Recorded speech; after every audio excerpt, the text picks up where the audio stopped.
All right, as we come back, I want to put a fine point on something as we kind of drill down to the facts. And sometimes when we make a clarification, it can make a situation look better. In this case, not necessarily so. So earlier during our conversation about how long it took the White House in response to what we don't know, it could have been social media cries because there was such a loud one, to lower the flags at the White House and to put forth a proclamation to do that on military bases and the such in public buildings, I said that in each instance that we were given from our brain room, the Washington Navy Yard, the Boston Marathon bombing, for instance, that they waited 5 days. In actuality, that is not the case.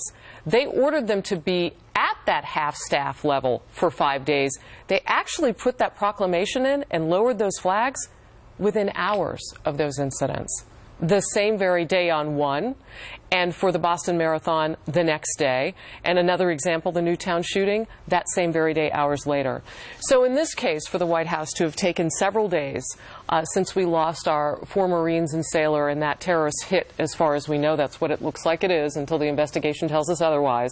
As we look at how long it took, this was much longer than historically the White House has made the decision to honor those victims and lower the flag. Just want to get on the record for that so that everybody has the facts, and they certainly don't bear out in this case to make the situation look any better.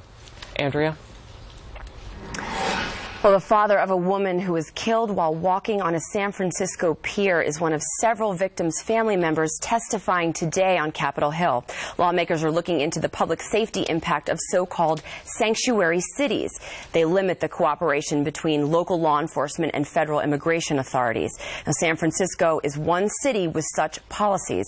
It's where Kate Steinle was shot and killed earlier this month by an undocumented felon who was supposed to be detained for federal authorities, but was released instead.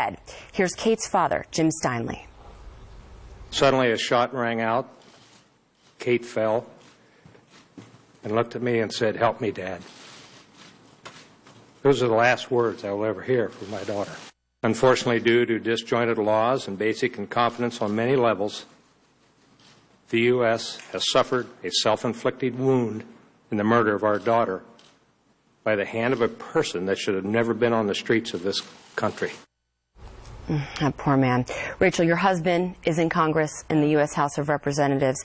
We know that sanctuary cities has been a key principle and value of the Democratic Party. Why hasn't more been done to either strangle the funding of these cities or penalize them for defying federal law that's already on the books that's leading to these murders? Well, first of all, it's a hallmark of this administration to decide what rules and laws you want to follow and not follow. Look, obviously, sanctuary cities is not working. It becomes it's a shelter for the felons, the illegal felons. It's also it's a magnet for people who have felony and criminal records. And so it's not working. We need to change it. There's a hearing. I think they acted very quickly after this. You see this man, this happened not very long ago. The hearing is happening. And let's remember, there's 11 million undocumented people living here. We should there's only a limited amount of money to deal with them.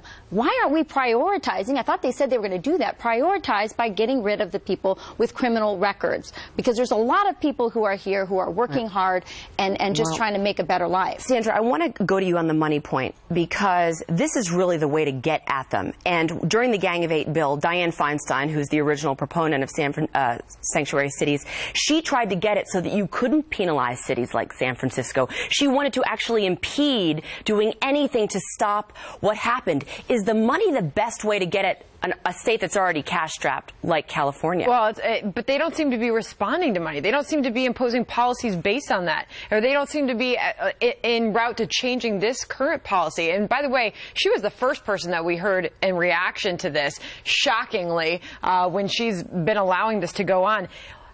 Trey Gowdy, Subcommittee Chairman Trey Gowdy, said it creates, referring to the administration policies, it creates gaping holes in our criminal justice system, which leads to deadly consequences. Andrea, I think the fear at this point is how many more instances like this young woman being shot down on that pier, how many more instances are we going to see and have to report on before we actually do see changes from Washington on these policies? But it does not correspond with the narrative of liberals to have a cause and effect here when whenever there's a gun tragedy, the immediate effect is, let's have more gun laws. Right. Now we have a situation in which it's clear, because of these sanctuary city laws and very poor enforcement on the part of the sheriff, this guy was there. And the fact that you still have Democrats apologizing for basically allowing localities to not enforce federal law shows you where they stand ideologically on this. And by the way, the president called Sandra Fluck. He still has not called the man you just saw testifying, her father. Shameful.